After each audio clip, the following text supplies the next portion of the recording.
ओम श्री योग वाशिष्ठ महारामायण निर्माण प्रकरण 201वां सर्ग। गुरु जी के द्वारा पूछे जाने पर श्री राम जी के द्वारा ब्रह्म पद में विश्रांति का वर्णन इस सर्ग के अंतर्गत हम लोग पढ़ेंगे। वाल्मीकि जी ने कहा, तदनंतर शनैः शनैः साधुवाद के शांत होने पर ज्ञान उपदेश से जब सभी का चित्त बलात् ब्रह्मानंद में निमग्न हो गया, तब समस्त विवेकी जन सभा के लोग ध्यानस्थ जैसे प्रतीत होते थे। यानी कि जब वशिष्ठ जी का उपदेश पूरा हुआ है तो सब लोगों का जो चित्त है वह बलात् ब्रह्मानंद से निमग्न हो गया है। यानी आप नहीं भी चाहो तो भी आपके चित्त में वो शांति, वो आनंद प्रकट हो जाएगा। जैसे औषधि खाने के उपरांत अगर आप नहीं भी चाहते हो तो भी रोग की निवृत्ति हो जाती है। माचिस जला दो तो नहीं भी चाहोगे तो भी अंधकार तो दूर हो ही जाएगा। ठीक ऐसे ही जब अविद्या नष्ट होती है तो स्वरूप के आनंद की प्राप्ति अवश्य हो ही जाती है। तो सभा में जितने भी लोग थे, समस्त लिखा हुआ है, समस्त विवेकी जन ध्यानस्थ जैसे प्रतीत होते थे, क्योंकि इंद्रियों की चंचलता सुख पाने के निमित्त ही तो है। जो भीतर सुख प्राप्त हो गया तो कौन हिलता डुलता है। किसी विषय में जब आपकी चित्तवृत्ति तदाकार हो जाती है तो भी इंद्रियों की चंचलता जाती रहती। श्री राम जी भाइयों के सहित गुरु के श्री मुख की ओर पद्म आसन बांध कर स्थित, यानी गुरु जी के मुख की ओर देख रहे हैं और पद्मासन लगा हुआ है। पद्मासन शरीर का भी होता है और हृदय का भी होता है। पद्म यानी कमल, कमल यानी जो मल से रहित है। मल में दिखता तो है मगर मल से असंग होता है। ऐसे ही जब आपका हृदय द्वैत में दिखेगा तो सही मगर द्वैत को स्पर्श नहीं करेगा, तब आप पद्मासन पर बैठे हुए हो। इसलिए हमारे यहाँ तो देवी देवताओं को कमल के आसन पर बैठा हुआ दिखाया जाता है। उसका तात्पर्य यही है कि जब आपका हृदय कमल का विकास हो जाएगा तब आप भी कमल के आसन पर ही बैठे रहोगे। यह जो कमल का आसन है इसी को आप ब्रह्माकार वृत्ति से समझ सकते हो। जो ब्रह्माकार वृत्ति है वो कमल के आकार की ही होती है, तत्व की दृष्टि से, रूप की दृष्टि से नहीं। यानी उसमें सरसता होगी, सुगंध होगी, निर्मलता होगी, शुद्धता होगी, दूसरे को आनंदित करने की क्षमता होगी। जिस समय महाराज दशरथ ध्यानस्थ के तुल्य जीवन मुक्त दशा में आनंद मग्न थे, यानी जो दशरथ जी हैं वो जीवन मुक्त के तरह आनंद में निमग्न है, उस समय श्री वशिष्ठ जी ने स्थिर चित्त से ऐसा कहा कि हे श्री राम जी, तुम अपने महान कुल रूपी आकाश के चंद्र हो। कितने बड़े सम्मान की बात है जब आपके कुल को, कुल का नाम लेकर ये कहा जाए कि आप अपने कुल के लिए चंद्रमा के समान हैं, तो आपके जितने भी पितर होंगे वो सब प्रसन्न हो जाते हैं। और दूसरों की प्रसन्नता में ही तो आपकी प्रसन्नता निहित होती है। जब आपके कारण कोई दूसरा दुखी हो रहा है तो देर सवेर आप तक वह दुख पहुँचेगा, और आपके कारण कोई दूसरा आनंदित हो रहा है तो देर सवेर वो आनंद आप तक भी पहुँचेगा। वैसे भी जो दुखी होता है वो दुखी करता है, और जो आनंदित होता है वही दूसरे को आनंदित करता है। अरे जो तुम्हारे पास होगा वही तो तुम दूसरे को दोगे ना रहे। हे कमलनयन, क्या कुछ और भी आप सुनना चाहते हो? स्वेच्छापूर्वक कहो। यानी राम जी से पूछ रहे हैं कुछ और सुनना है, कहीं कमी लग रही, कुछ संशय है तो निवृत्त कर लो।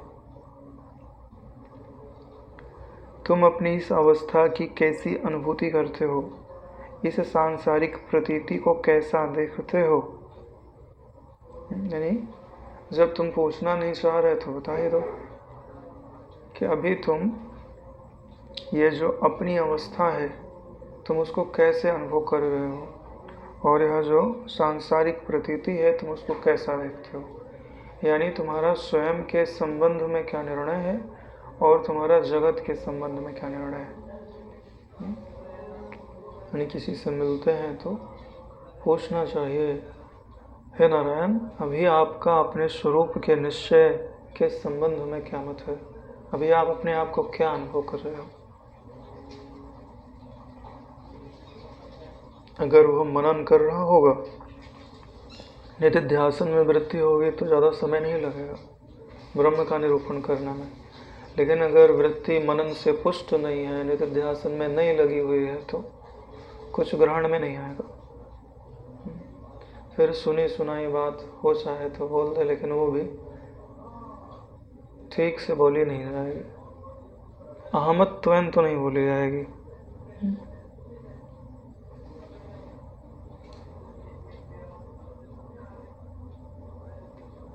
और यह कोई कठिन प्रश्न तो है नहीं। अभी आप अपने आप को जैसा अनुभव करते हो वैसा कहने में क्या परेशानी हो सकती है। जैसा अनुभव करते हो वैसा कहो, तब तो इलाज होगा। आपके पेट में दर्द है, डॉक्टर पूछे तो बताना चाहिए ना, भाई यहाँ दर्द है, इतना दर्द है। बोले नहीं, मैं तो ठीक हूँ, स्वस्थ हूँ, तो जाओ मरो। जब वैद्य से ही आप रोग छुपाएंगे तो इलाज होना मुश्किल है। जहाँ संभावना है कि औषधि लग जाएगी वहाँ हृदय खोल करके बात करनी चाहिए, अपने निश्चय को व्यक्त करना चाहिए। तो राम जी अपने निश्चय को व्यक्त करेंगे, क्योंकि वो ऐसे विद्यार्थी नहीं हैं जो परीक्षा देने से डरते हों। क्योंकि परीक्षा आपके ज्ञान को पुष्ट करने के लिए है। परीक्षा का मतलब आपको परेशानी देना नहीं है। परीक्षा का मतलब आपको, परीक्षा का उद्देश्य आपको उत्तीर्ण करना है। अवतीर्ण तो आप अपने ही प्रमाद के कारण होते हो, परीक्षा तो आपको उत्तीर्ण करना चाहते हैं। तो राम जी ने कहा, हे भगवान, आपकी कृपा से, जब कहा जाता है तो संबोधन कैसा लगता है कि आपकी कृपा से मैंने पाया है, मैं परम निर्मलता को प्राप्त हो गया हूँ, मेरी सांसारिक दुखद भ्रांतियों का शमन हो गया है। जितनी भी सांसारिक भ्रांतियां हैं वो दुखद हैं, दुख देने वाली हैं। नाम और रूप सुख तो रंच मात्र दिखाता है और दुख बोरे भर भर के देता है।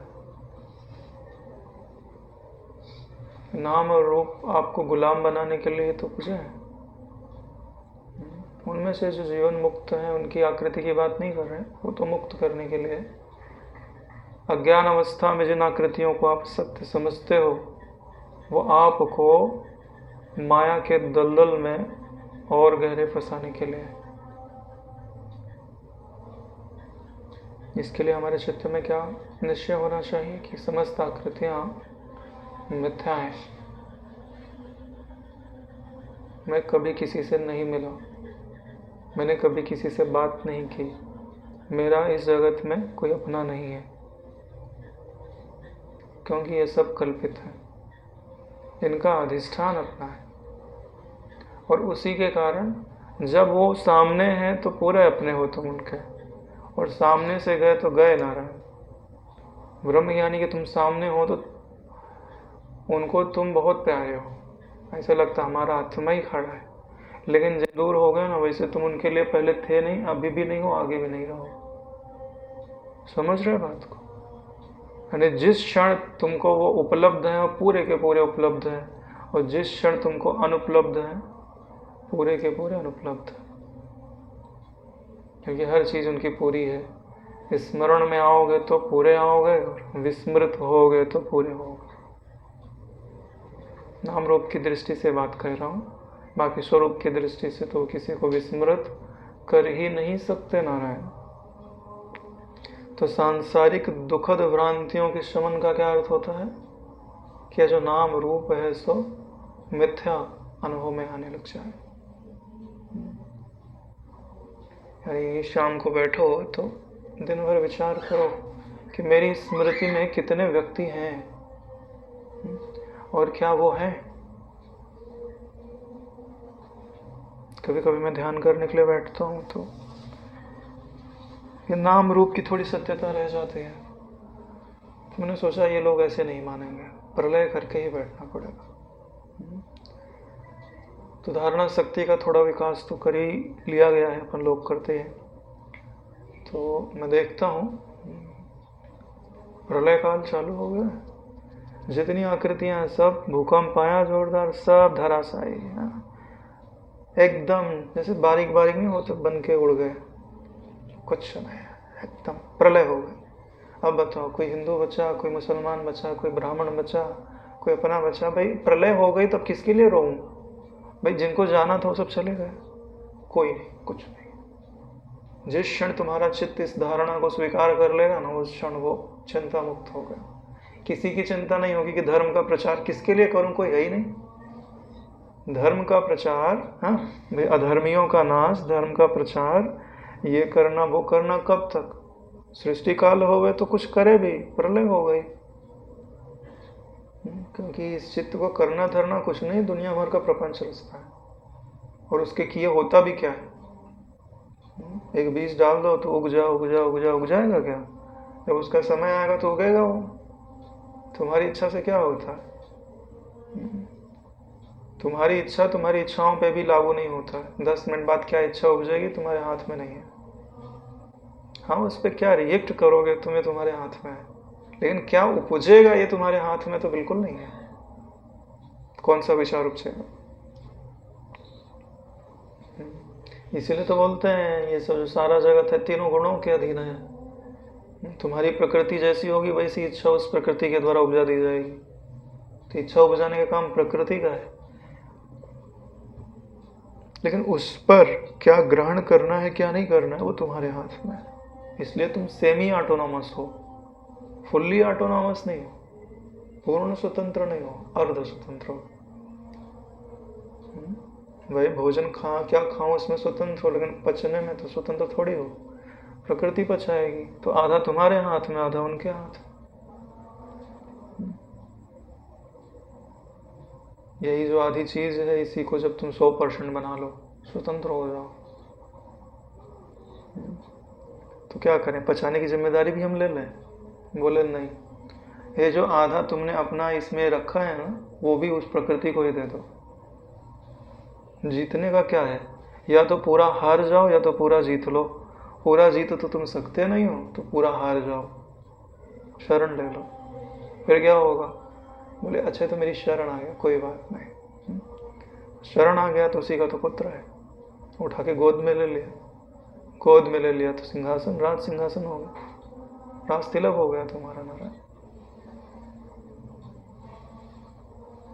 जैसे हिरण्यकशिपु थे, रावण आदि थे, इन्होंने जो शरणागति अपने हिस्से का उसको सौंप देना है वो नहीं किया, उल्टा मैं इसको जीत लूंगा। जीत नहीं पाए। 2 4 10% ज़्यादा जीत लिए होंगे, अपने से ज़्यादा चल रहा होगा हुक्म, लेकिन कितनी देर। अरे भाई अधिष्ठान से कोई जीत सकता है? बुलबुला पानी से क्या जीतेगा? जीत सकता है क्या? उसी से तो बना है। इसलिए भगवान क्या कह रहे हैं कि मेरे सांसारिक भ्रांतियों का जो दुख देने वाली है उनका सबका शमन हो गया। और इनका शमन कब होता है? भ्रांति ही शांत निराश्रय। भ्रांति शांत कब होती है? जब तुम उसमें उंगली करना बंद कर देते हो। भ्रांति को जगाता कौन है? तुम। उसको छोड़ दो तो पूरी की पूरी शांत हो जाएगी। छोड़ने का मतलब, ना यह मैं हूं ना यह मेरा है, मेरा इससे कोई संबंध नहीं है और यह है भी नहीं। पहले संबंध विच्छेद, फिर आत्यांतिक अभाव। 2 चीज, दोनों चीजें होंगे तो खत्म हो गई कहानी, सारी भ्रांतियां शांत हो जाएंगी। और ब्रह्म भाव से मेरी बुद्धि परम शुद्ध हो गई है। यानी बुद्धि की शुद्धता ब्रह्म भाव से आती है नारायण, परमानेंट शुद्धता है। जैसे बोलते हैं निष्काम कर्म करो अंतःकरण शुद्ध हो जाएगा, तो टेम्परेरी शुद्ध होता है। परमानेंट शुद्ध कब होता है? जब तुम्हारी वृत्ति ब्रह्मागार बनती है। वैसा शुद्ध हो गया तो फिर हाँ हाँ, फिर अशुद्धि नहीं बचेगी, अशुद्धि डालने वाला जल जाता है। भाई तुम्हारी जमीन है, उस पर किसी ने बोला भाई हम बारात लगाएंगे, जमीन दे दो अपनी, तो लगाएंगे तो वहाँ कचड़ा वचड़ा ही फैलेगा, फिर सफाई करवानी पड़ेगी, चाहे तुम करो चाहे वो करे, ठीक है। लेकिन किसी ने बोला भाई अपना पर्दा दे दो, बोले क्या करोगे, बोले प्रोजेक्टर लगाएंगे, सफाई करनी पड़ेगी? नहीं ना रहा है, क्योंकि उस प्रोजेक्टर पर भी पिक्चर चल रही है, मतलब बारात की पिक्चर चला दिया उन्होंने, समझ लो। तो अब गंदा होगा क्या? नहीं गंदा होगा, क्यों? क्योंकि गंदगी कल्पित हो गई। तो ब्रह्म भाव क्या करता है कि यह जो गंदगी है उसके बारे में क्या निर्णय देता है कि गंदगी सच्ची नहीं है, ये गंदगी झूठी है। जब यह निश्चय हो गया तब गंदगी गंदगी नहीं रह सकती। गंदगी को हटाने में परिश्रम कब ज़्यादा है? जब सच्चाई है गंदगी के प्रति। ऐसे ही मैंने एक बार पहले भी बताया था कि मैं बाथरूम में जाता तो देखता कितनी गंदगी है, डबल सिंगल पड़ा रहता है, बदबू आते रहते हैं। तो मैंने बोला यार ये सब तो अपनी आत्मा को शुद्ध कर देता होगा। भाई चित्त के अंदर एक मलिनता का छाप तो पड़ता ही पड़ता है, क्योंकि पांचों इंद्रियों से ग्रहण होता है। तो बोले इसका क्या करना चाहिए? तो यहाँ जो बात बताई जा रही है वही कि अगर पर्दे के ऊपर नाली का प्रोजेक्टर लगा दिया जाए तो पर्दा गंदा थोड़ी होता है, गटर का लगा दिया जाए तो बदबू थोड़ी आती है। ऐसे ही ये सच में है ही नहीं, ये बदबू है ही नहीं। क्या है? शुद्ध चिदाभास। ये सब कल्पना मात्र है, वृत्तियां हैं तो बन रहा है, वृत्ति नहीं तो नहीं। और यहाँ अच्छे और बुरे की परिभाषा सापेक्ष। भाई जो तुम्हारे लिए बदबू है वो सबके लिए बदबू नहीं है। कई कीड़े होते हैं उसी के ऊपर उनका जीवन चलता है, तो उनके लिए वो अच्छा है, तुम्हारे लिए बुरा है नारायण। तो जब आप इस जगत को कल्पित देखोगे तब तुम्हारी वृत्ति में जो शुद्धता है वो बनी रहेगी, मलिन चीजें दिखने पर भी बनी रहेगी। नहीं तो एक बार मलिन चीज देख लो ना तो चित्त एकदम विक्षेपित घृणित सा हो जाता है, जुगुप्सा आ जाती है। गुरु जी ने बोला ऐसी चीजें दिख जाए तो सूर्य जी का दर्शन कर लेना चाहिए।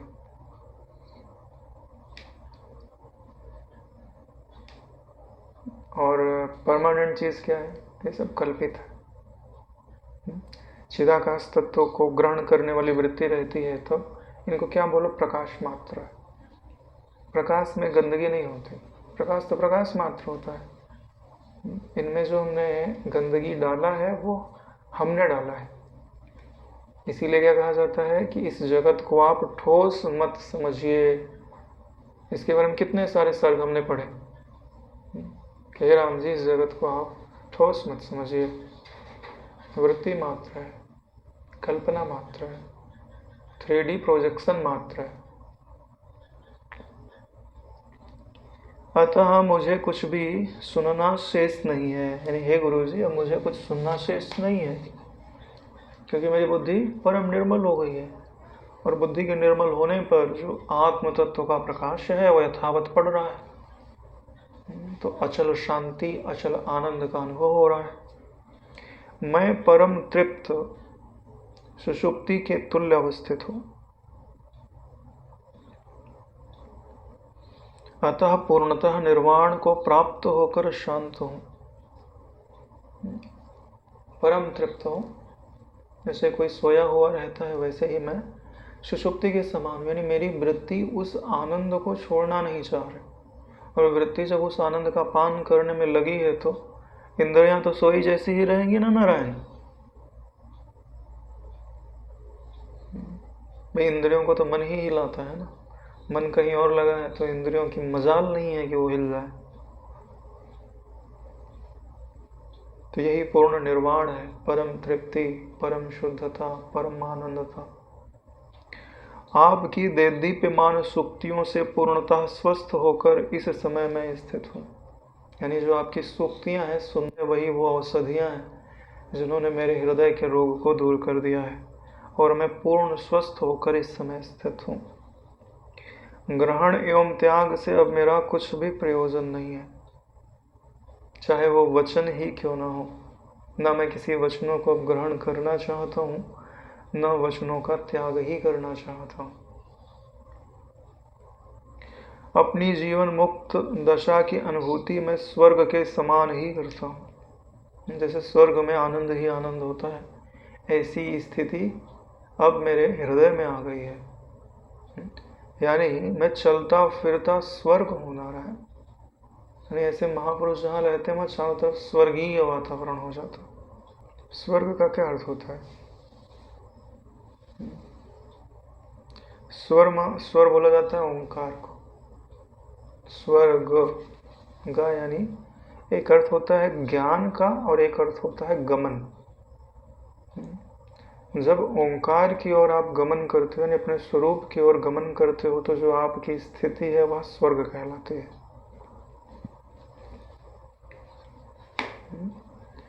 और इसकी एक विक्षेप किया जाता है सुअर्ग। अर्ग माने होता है पवित्र सुगंध। सु यानी सुंदर। जब आपके ही स्वरूप की सुगंध चारों ओर फैली हो तो जो वातावरण होता है उसी को स्वर्ग कहते हैं। यानी जब चारों तरफ तुम्हारी ब्रह्माकार वृत्ति से लग रहा सब में ही हो, अपने आनंद रूप की ही ये सारी अभिव्यक्तियां। और बड़ी बात क्या है कि आसपास के प्राणी भी वैसे ही हैं जैसे तुम्हारा निश्चय, वो तीनों गुणों के अधीन नहीं है। तो क्या होगा? आनंद ही आनंद होगा ना नारायण। सौ ब्रह्म यानी जहाँ बैठे हो वहाँ वातावरण देखो कैसा होगा। इसको स्वर्ग बोलते हैं। तुम्हारा ही प्रतिबिंब चारों तरफ तुम्हारे विद्यमान है।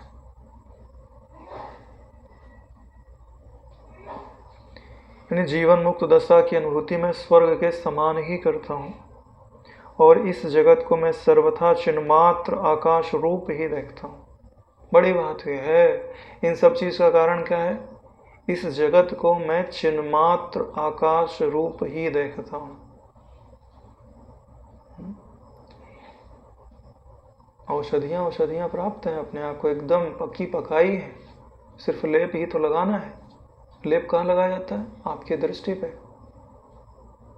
अरे इसमें क्या परेशानी है नारायण? हर वस्तु को चिन्मात्र आकाश रूप देखो। ब्रह्म बोध ना हो जाए तो बताना। ये जो बॉटल है ये भी चिन्मात्र आकाश रूप है, ये ग्रंथ चिन्मात्र आकाश रूप है, सामने जो आकृति बैठी चिन्मात्र आकाश रूप है। जब दूसरे से उब जाना तब अपने हाथ को बोलना तू भी चिन्मात्र आकाश रूप है, पाँव तू भी, सिर तू भी, बचेगा क्या? चिन्मात्र आकाश, और तुम तो वही हो तुम। आज नहीं तो कल विश्राम मिल ही जाएगा। इसके सिवाय और कौन सा ज्ञान सुनना चाहते हो नारायण? राम जी ने जितना सुनने के बाद मना कर दिया, भाई अब कुछ नहीं सुनना, इतने में ही काम हो जाएगा हमारा। हमको क्या पता है, हाथ में चिंतामणि आ जाती है तो फिर भी विश्वास नहीं होता, चिंतामणि छोड़ देते हैं और ढूंढते रहते हैं। फिर क्या, वो चिंतामणि लुप्त हो जाती है। फिर बहुत ढूंढने पे कांच मिलता है और फिर अपने घर का भंडारा कर दिए, ठन ठन पाल हो गए, फिर मांग रहे तो कुछ दे दे। तब तक तो बुढ़ापा आ जाता है, बुद्धि काम ही नहीं करती है। सच्चाई बता रहे। अब भी देखो परेशानी क्या है मेरे को, मैं कहाँ बोल रहा हूँ कि तुम शीर्षासन लगाओ, ठीक है? तुम्हारी बुद्धि में इतना बल तो है कि तुम शत्रु को शत्रु देख सकते हो, तो तुम शत्रु को मित्र भी देख सकते हो, और शत्रु मित्र को हटा करके जो उसकी जगह पे आकाश है उसको भी देख सकते हो। तो उसी आकाश को ब्रह्म बोलो ना नारायण, उसी को देखो, आकृतियों को हटा दो। आकृतियां दे क्या रही हैं तुमको? अरे आकृति से इतना ही प्रेम है तो एक आकृति को जीवित रख लो अपने, जो सबसे अच्छी लगती हो, दूसरे को तो छोड़ दो। इसलिए तो बोलते हैं कि किसी के प्रति भी अनन्य प्रेम हो तो तारने वाला होता है, अनन्य होना चाहिए। 100 आकृतियों से प्रेम करोगे तो तत्वज्ञ कभी नहीं होंगे। एक आकृति से प्रेम करो, चाहे किसी की भी हो, चाहे तुम्हारे प्रेमिका की ही क्यों ना हो, तुम्हारे प्रेमी की ही क्यों ना हो, एक आकृति से प्रेम होना चाहिए, वो भी अनन्य। फिर हम उसको ब्रह्म बना लेते हैं, झंझट ही खत्म हो।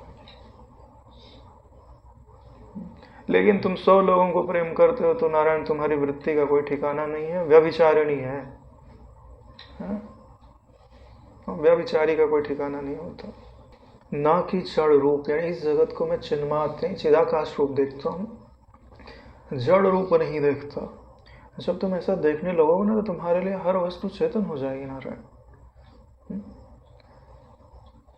अभी एक घटना सुना था मैंने कि एक ध्यान कर रही थी बहन, काफ़ी समय से अभ्यास कर रही थी, तो एक दिन ऐसा लगा उसको कि ध्यान में ऐसा अनुभव हुआ कि उसका शरीर ही उसको दिखाई दे रहा है। तो उसमें से उसको ऐसा लग रहा है कि मेरा लीवर मुझको कुछ कहना चाह रहा है। तो उसने अपने लीवर से बात की, उसका लीवर उसको बता रहा है कि तुम ये चीज़ खाओ, इसके कारण मुझे परेशानी हो रही है, ये चीज़ छोड़ दो। फिर उसके हृदय ने उससे बात की, उसकी स्प्लीन ने उससे बात की, यानी शरीर के जितने ऑर्गन हैं ना, सब ने उससे बात की कि ये चीज़ अच्छी हो रही, ये यहाँ थोड़ा सुधार कर लो। ये घटना पब्लिश हुई। ध्यान के अंदर ऐसी अनुभूति, समझते हो? यहाँ कुछ जड़ ही नहीं है नारायण, जड़ता तो तुमने डाली है, सब चेतन है। क्योंकि यहाँ सारी आकृतियां मन की बनी हुई है, जितनी भी आकृति। अब तुम उनको मनोमात्र देखोगे तो तुम्हारी स्थिति दैवी जगत में हो जाएगी, तुम्हारा आयाम बढ़ जाएगा, चौथे आयाम 5वें आयाम में रहने लग जाओगे। लेकिन जड़ से संयुक्त देखोगे तो आयाम घट जाएगा। अभी 3 साढ़े 3 आयाम में रह रहे हो तो फिर 3 आयाम में आ जाओगे, नहीं तो 2.5 में चले जाओगे, 2 में चले जाओगे। जितना आयाम नीचा उतना दुख ज़्यादा, जितना आयाम ऊंचा उतना सुख ज़्यादा, स्वतंत्रता ज़्यादा। जैसे भूत प्रेत भी होते हैं ना, तुमसे ऊंचे आयाम में होते हैं, जो तुम नहीं जानते उनको पता होता है, तुमसे 10 गुना ताकत ज़्यादा होती है।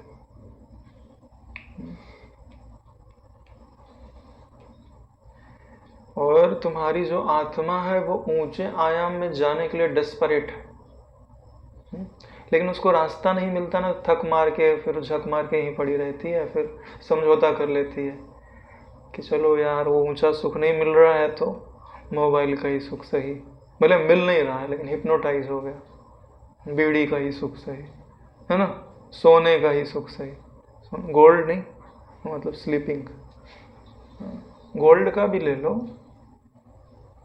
ऐसा क्यों होता है? क्योंकि उसने ऊपर उठना चाहा मगर रास्ता नहीं पता था, या रास्ता पता भी है तो ताकत नहीं थी उतनी, तो 2-4 बार गिरा तो बोले अब नहीं चलेंगे, इधर अपनी गति नहीं होगी, लग रहा है दरवाज़ा परमानेंट बंद है, खुलेगा नहीं। इसलिए तो सबसे बड़ा सौभाग्य क्या है, जब गुरु तुम्हारे साथ रहते हो, सुबह शाम नज़र पड़ रही है और देख रहे हैं कि तुम कर क्या रहे हो, तो उससे बड़ा सौभाग्य नहीं है। इसलिए तो बोलते हैं गुरु को सिर पर राखिए चलिए आज्ञा माही। लेकिन इतना बड़ा सौभाग्य भी मिलना कलयुग में बड़ा दुर्लभ है नारायण, किसी किसी को ही प्राप्त होता है। इसलिए अपदीपो भव, अपने आप के गुरु तुम स्वयं हो जाओ, अपने आप के दिए तुम स्वयं हो जाओ, गुरुजनों से ज्ञान ले लो, फिर खुद ही मेंटोर हो और खुद ही प्रैक्टिस करने वाले खिलाड़ी तुम ही हो, शिक्षक भी तुम ही हो और जिसको शिक्षा दी जा रही है वो भी तुम ही हो। खुद ही लाना है, खुद ही समझना है, करें भी तो करें क्या, सेल्फ स्टडी जिसको बोलते हैं।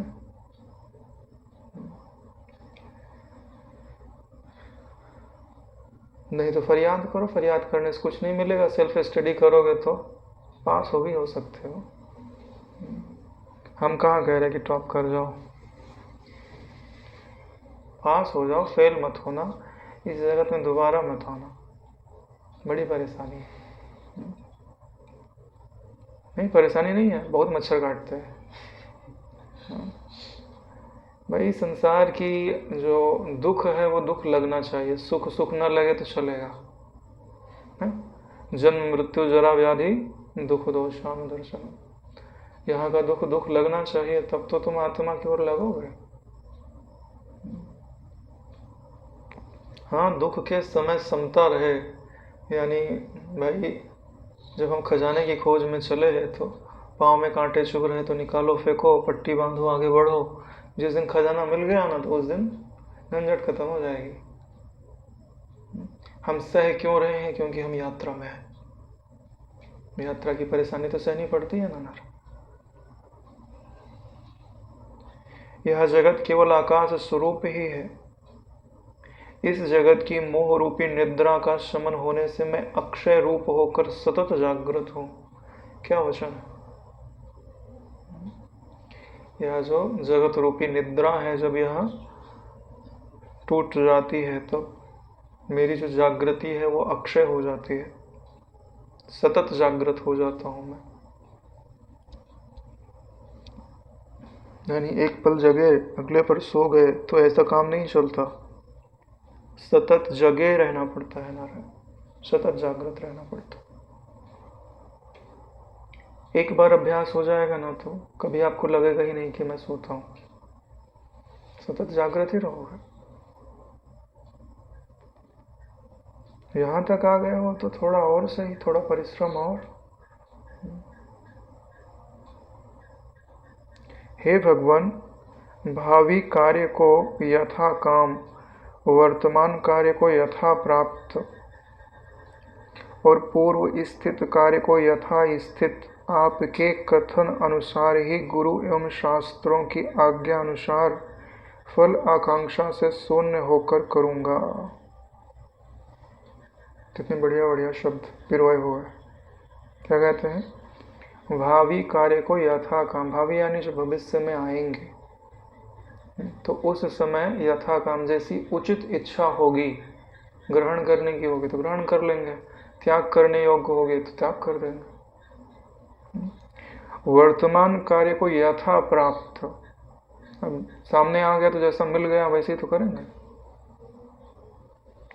और पूर्व स्थित कार्य, क्योंकि जो पहले हो चुका है अब उसके बारे में कुछ कर नहीं सकते, तो उसके बारे में यथा स्थित, जैसे पहले स्थित थे वैसे अभी भी स्थित, यथा काम, यथा प्राप्त और यथा स्थित। भविष्य के लिए यथा काम, वर्तमान के लिए यथा प्राप्त और भूतकाल के लिए यथा स्थित है। गुरु और शास्त्र की आज्ञा का उल्लंघन नहीं करूंगा, उन्हीं की इच्छा के अनुरूप ही इन तीनों के संबंध में मैं अपना निश्चय रखूंगा, अपनी प्रवृत्ति रखूंगा, अपनी निवृत्ति रखूंगा। इष्ट की प्राप्ति से ना मुझे हर्ष है और न अप्राप्ति से विषाद है। यानी कोई चीज़ मन के अनुकूल हो जाएगी तो मैं उससे हर्षित नहीं होता, और प्रतिकूल हो जाएगी तो मैं उससे दुखी नहीं होता। बोले बड़ी मजबूरी है, सम रहना पड़ता है। अरे ऐसी बात नहीं है नारायण।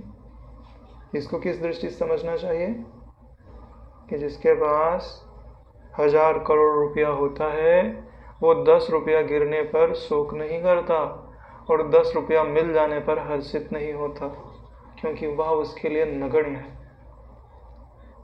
ये मजबूरी नहीं है कि वो सम है, ठीक है, इन चीज़ों का उस पर फर्क ही नहीं पड़ रहा, क्योंकि इससे बहुत अधिक मात्रा में उसके पास सुख उपलब्ध है। भ्रम रहित होकर मैं अवश्य प्राप्त लौकिक एवं वैदिक कार्यों का संपादन करता हूँ। यानी अब मुझे कोई भ्रम नहीं है। भ्रम मतलब समझते हो? भ्रम यानी भ्रमण, जो आपको घूमने पर बाध्य कर दे, भटकने पर बाध्य कर दे, उसी को भ्रम बोलते हैं। ये जो लौकिक कार्य हैं और वैदिक कार्य हैं, इनका संपादन तो करता हूँ, मगर इनमें मैं भ्रमण नहीं करता। क्यों? क्योंकि इनसे मुझे कोई प्रयोजन नहीं है। मुझे जो पाना था वो मैंने पा लिया। इनसे मुझे कुछ चाहिए वही है नहीं कि मैं इनके पीछे भागते रहूँगा कि लौकिक कर्म का फल मिला कि नहीं मिला, कब मिलेगा, मुझे क्यों नहीं मिला। मुझे सैलरी की ज़रूरत थी नहीं, मैं राजकुमार हूँ। भाई महल बन रहा है तो कहीं से ईंट उठा के वहाँ रख दिया तो मजदूर थोड़ी हो गया। प्रत्येक दशा में मैं अपने स्वरूप में ही अवस्थित हूँ। प्रत्येक दशा मैं पढ़ रहा हूँ तो भी, सुन रहा हूँ तो भी, चल रहा हूँ तो भी, खा रहा हूँ तो भी, झगड़ रहा हूँ तो भी, स्थित कहाँ हूँ? स्वरूप में ही स्थित हूँ नारायण। लेकिन अनुभव में कब आएगा मैं स्वरूप में स्थित हूँ? कि एक वृत्ति लगातार, मुख्य वृत्ति, चलो गौड़े वृत्ति रख लो, तुमको नहीं जम रहा है तो, लेकिन दो में से एक वृत्ति तो लगातार स्वरूप में लगी रहनी चाहिए हर समय। अरे शुरुआत में तो लगाओ, बाद में हटा लेना, फिर तुम हटा ही नहीं पाओगे। लेकिन जिसने पहले नहीं लगाया ना, तो थोड़े थोड़े मज़ा नहीं आता। एक आध साल ठीक है ना, अनन्य वृत्ति से उसकी उपासना कर डालो। उपासना ही है, इतनी बार दोहराओ कि वो स्मृति परमानेंट में चली जाए। वैसे तो जो पढ़ाते हैं ना, बोलते हैं कि जो आज पढ़ाया तुमने समझ लिया, लेकिन आज ही नहीं दोहराया तो वो हफ्ते भर याद नहीं रहेगा। आज का आज दोहरा लो तो हफ्ते भर याद रहता है। फिर हफ्ते में दोहरा लो तो 15 दिन में याद, 15 दिन में दोहरा लो तो महीने भर याद रहता है। महीने महीने दोहराते रहो तो साल भर याद रहता है। नहीं, हर महीने में एक बार दोहरा लो तो साल भर याद रहे। धीरे धीरे वो लॉन्ग टर्म मेमोरी में चला जाता है। तुम्हारा नाम तो ऐसे ही है। तुमको बोला नहीं जाता कि तुम अपने नाम को दोहराते हो कि नहीं, लेकिन लोग दोहरवा देते हैं। क्या? अरे बचपन से हाँ इसी नाम से पुकार रहे हैं ना। जो तुमको बोलते हैं ना, तुमने अपना नाम कब दोहराया? नारायण, सबसे ज़्यादा बार तुमने अपना नाम ही दोहराया है। नहीं दोहराया? उल्लू बनाते हैं लोग ये, जो तुमको अभ्यास से च्युत होना चाहते हैं ना, बोलते हैं तुमने अपना नाम कब याद रखा है? और जितनी बार लोगों ने बुलाया उतनी बार दोहराया गया मेरे चित्त के अंदर वो नाम। लोग उतनी बार सुनना पड़ता है, समझना पड़ता है, और लगता है यही मैं हूँ। दोहराया गया कि नहीं दोहराया गया? ऐसे थोड़ी चला जाता है। अभ्यास के बगैर कुछ नहीं होता, अभ्यास से होता। जो तुम स्वीकार भी करते हो वह भी अपना पूरा प्रभाव तभी दिखाई देता है जब वो अवचेतन मन में स्वीकार होता है। सचेतन मन का कोई भरोसा थोड़ी ना है, क्योंकि सचेतन मन में परिवर्तन ज़्यादा है। स्टोर रूम में कम परिवर्तन होता है, जहाँ काम होता है वहाँ ज़्यादा परिवर्तन होता है। वर्कशॉप में ज़्यादा परिवर्तन है, स्टोर रूम में कम परिवर्तन होता है। इंद्रियों से भी दुर्लक्ष्य में परम विश्रांत हूँ, यानी इंद्रियों के द्वारा मैं दिखाई नहीं देता। इंद्रियों से तो देखना चाहते हैं, वो मुझे देख नहीं सकते। दुर्लक्ष्य हूँ, परम विश्रांत हूँ, यानी मुझे अपने स्वरूप में विश्रांति पाने के लिए कुछ करना भी नहीं है। जो चीज़ें विक्षेप डाल रही हैं उनको छोड़ दो, तो विश्रांति तुम्हारा स्वरूप हो जाएगा, स्वभाव हो जाएगा। देह से परे समता पूर्वक चिद रूप से स्थित हूँ, यानी जो देह से परे समता पूर्वक, यानी सदैव सम है, चिद रूप है यानी ज्ञान रूप है। ये जो वास्तविक ज्ञान है, जो आभास ज्ञान में परिवर्तित नहीं होता, उस ज्ञान की बात की जा रही है, क्योंकि वही ज्ञान देह से परे है। सामान्य ज्ञान तो देह से युक्त भी है, वे देह का ज्ञान तो भी एक ज्ञान है, लेकिन ऐसा ज्ञान आता और जाता है। लेकिन इसको जो जानता है वो शुद्ध ज्ञान है।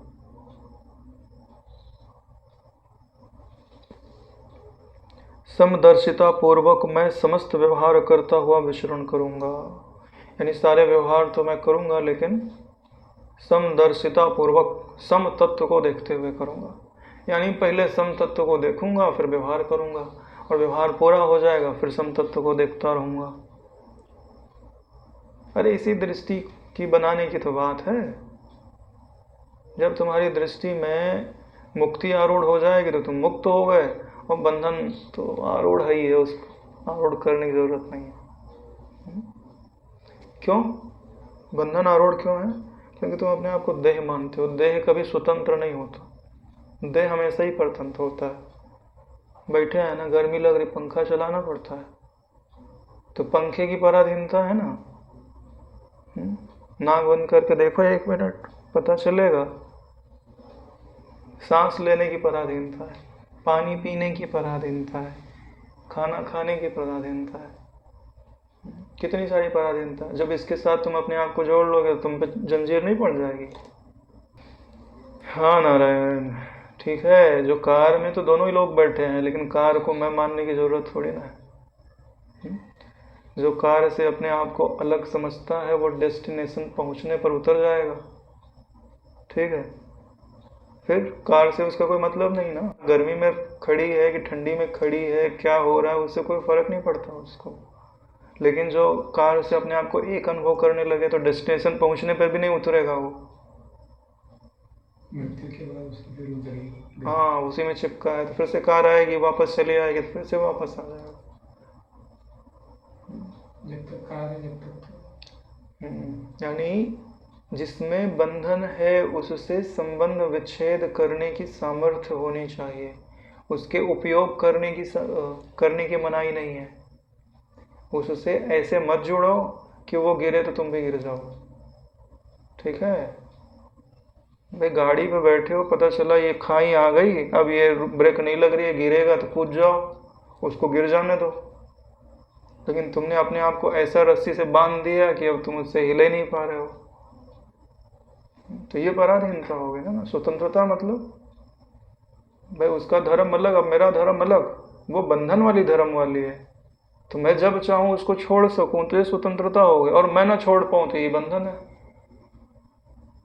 और बड़ी बात क्या है, तुमको देह से किसी ने बांधा भी नहीं है, तुमने स्वयं ने बांधा हुआ है। बोले कहाँ बांधा हुआ है? ये जो तुम्हारी इच्छाएं हैं ना नारायण, यही वो रस्सी है जिससे तुमने अपने आप को शरीर से बांधा है। ये देखूंगा तो सुखी हो जाऊंगा, ये सुनूंगा तो सुखी हो जाऊंगा, तो शरीर चाहिए ना उसके लिए। तो ये तो रस्सी हो गई शरीर से बांधने वाली। तो इसके लिए उल्टा काम करो, सुख रख दो किसमें? प्रकाशक में, अधिष्ठान में रख दो। शरीराकार वृत्ति जिससे उपजती है वह जो अधिष्ठान ब्रह्म है सो आनंद रूप है, अब मैं उसी में विश्राम पाता हूँ। तो यहाँ से संबंध तोड़ के उस ब्रह्मात्मा से संबंध जोड़ दिया। बोले संबंध जोड़ने की क्या जरूरत है? अरे नारायण, इस जो दुखदायी संबंध है इसको निवृत्त करने के लिए संबंध जोड़ना पड़ता है, क्योंकि उसको संबंध जोड़ने की भी जरूरत नहीं है, जुड़ा जुड़ाया है, लेकिन डालना पड़ता है। ये तुम्हारा माइंड है ना, ये ऐसे ही काम करता है। नकारात्मक को हटाने के लिए सकारात्मक डालना पड़ता है, नहीं तो हटेगा ही नहीं।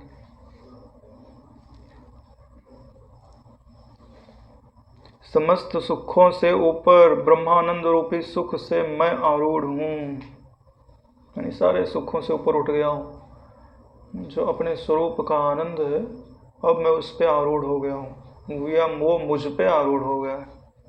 यानी आनंद में मैं हूँ और मुझ में आनंद है। संसार की दृष्टि में मनुष्यों में भी समान रूप से अवस्थित हूँ। अब संसारिक दृष्टि हो तो सब मनुष्य समझते हैं, तो ठीक है, मनुष्य के रूप से अवस्थित हूँ। पारमार्थिक दृष्टि में ब्रह्मानंद रूप से अवस्थित हूँ, और सांसारिक दृष्टि में मनुष्य रूप से अवस्थित हूँ। हे भगवान, अब आप अपनी इच्छा अनुसार मुझे आदेशित करें कि मुझे क्या करना चाहिए।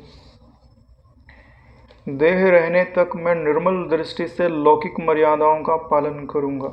यही हम सबका भी निश्चय होना चाहिए कि जब तक देह रहेगा तब तक निर्मल दृष्टि से। कौन सी दृष्टि? अरे जो चिदाकाश तत्व को ही देखे उसी दृष्टि को निर्मल दृष्टि बोलते हैं। नाम और रूप को सत्य मानने वाली दृष्टि कभी निर्मल नहीं होती। लौकिक मर्यादाओं का पालन करूंगा, यानी इस जगत में जो भी मर्यादाएं हैं, जो भी दैवी गुण हैं, उनको धारण करूंगा कि मुझे देख करके दूसरे लोग भी उन दैवी गुणों को धारण करें। समदृष्टि से समस्त जीवन व्यवहार करता रहूंगा, यानी गुरुजन जो चाहते हैं वो उनके कहने के पहले ही राम जी वो सारी बातें स्वीकार कर ले रहे हैं कि हमें पता है गुरुजी कि आप यही चाहते हो। और कोई भी ब्रह्मवेत्ता गुरु अपने शिष्य से यही अपेक्षा करता है कि जिस सदाचरण के द्वारा तुमने ब्रह्मबोध पाया है उस सदाचरण को दूसरों के लिए जीवित रखना। हालांकि उसके बाद तो स्वतंत्र हो गए, चाहे जो करे, चाहे दारू पिए, सिगरेट पिए, चाहे घूमे फिरे, चाहे जो करे, उनको काहे का बंधन लगेगा। लेकिन वैसा करते नहीं हैं ज़्यादातर, सदाचरण का पालन करते हैं। नहीं तो ये परंपरा लुप्त हो जाएगी नारायण, जिसके द्वारा ब्रह्मबोध पाया जाता है।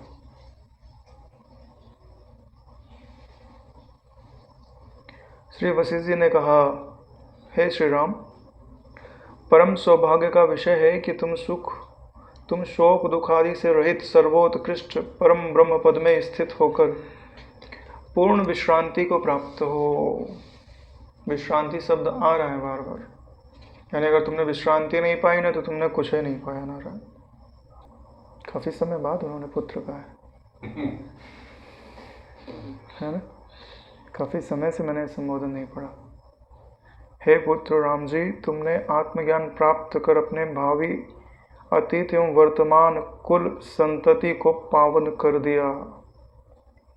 यानी भविष्य में जो होवेंगे और पहले जो हो चुके हैं और इस समय जो है, अपनी कुल परंपरा में जितने भी लोग हैं उन सबको तुमने पावन कर दिया।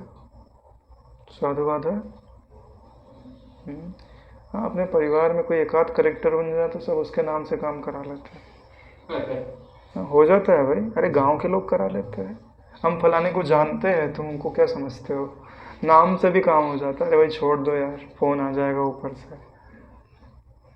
ऐसे ब्रह्म एक पद है नारायण, उसके बाद तो क्या चलती है तुम्हारी धौंस, क्या चलती है, पावर रहती है। सायरन वाली गाड़ी नहीं मिल जाती जैसे चलते रहते हैं। ए ग्रेड ऑफिसर, हाँ तो पूरी सृष्टि के ए ग्रेड ऑफिसर होते हैं ब्रह्मवेत्ता जन। जहाँ जाए वहाँ सबको उठ के प्रणाम करना पड़ता है, क्योंकि उनकी दृष्टि में वो सामर्थ्य है। और जैसे जैसे उनका समय बीतते जाएगा वो सामर्थ्य बढ़ती जाती है। हे रघुनायक, इस समय अब तुम मुनि नायक श्री विश्वामित्र जी की रक्षा हेतु जाओ। चालू हो गया। इनका जो काम था वो तो पूरा हो गया भाई। अब गुरुजनों के काम में तो लगना पड़ेगा, जिसके लिए आए हैं मुख्य कार्य करने के लिए। तो भैया इससे तो कोई नहीं बच पाया, तो तुमको कुछ मिल जाए करने के लिए तो उससे भागने की जरूरत नहीं है। लेकिन पहले जो राम जी ने किया ना, ये पहले करना चाहिए। ऐसा नहीं कि तुम वृद्धावस्था में ले जाकर रख दो उसको। पहले ज्ञान पाया है, बोले फिर हम जाएंगे विश्वामित्र जी के यज्ञ की रक्षा करने, पहले नहीं जाएंगे। पहले हमारा काम करो पहले। ये परिपाटी होनी चाहिए, पहले आत्मबोध पाना चाहिए। उनकी आज्ञा से राक्षसों का संहार कर पृथ्वी का पालन कीजिए। हे सुभग श्री राम जी, तुम्हारे सदृश महामना कुल दीपक से युक्त पुत्र पौत्र कलत्र भित वृत्य सुजन आदि गज रथ पदाति सेना एवं अश्व सहित समस्त रघुवंशी निरोग निर्भय और सर्वदा अभ्युदय से परिपूर्ण हो। क्या बात है, बिना मांगे आशीर्वाद मिल रहा है। तुम्हारे पुत्र भी होवेगा, पौत्र भी होवेगा, कलत्र पत्नी भी होवेगी, नौकर भी होवेंगे, सेना भी होवेगी, सेना में हाथी घोड़े भी होवेंगे। इतना ही नहीं, समस्त रघुवंशी निरोग रहेंगे, निर्भय रहेंगे और सदा उनका उत्थान होते रहेगा। आशीर्वाद मांगा भी नहीं और मिल गया। भैया आशीर्वाद लेने के लिए पात्र होना पड़ता है, सिर्फ मांगने से मिल जाओगे ऐसी तो कोई बात नहीं है। जिस क्षण तुम पात्र हो गए ना नारायण, उस समय बिना मांगे सब लोग देते हैं। क्यों लेके जाएंगे कहाँ? उनको भी तो चाहिए कि किसी को देवें। अरे भाई आप कितने अच्छा समझते हो, लेकिन कोई लेने वाला होगा तभी तो सुनाओगे। तो पात्र भी तो चाहिए समझने वाला। यहीं पर 201वां सर्ग पूर्ण होता है। आज यहीं विश्राम लिया जाता है। ओम कायेन वाचा मनसेन्द्रियैर्वा करोमि यद्यत् सकलं परस्मै श्रीसद्गुरवे समर्पयामि। ओम सहनावतु सहनौ भुनक्तु सह वीर्यं करवावहै तेजस्विनावधीतमस्तु मा विद्विषावहै। ओम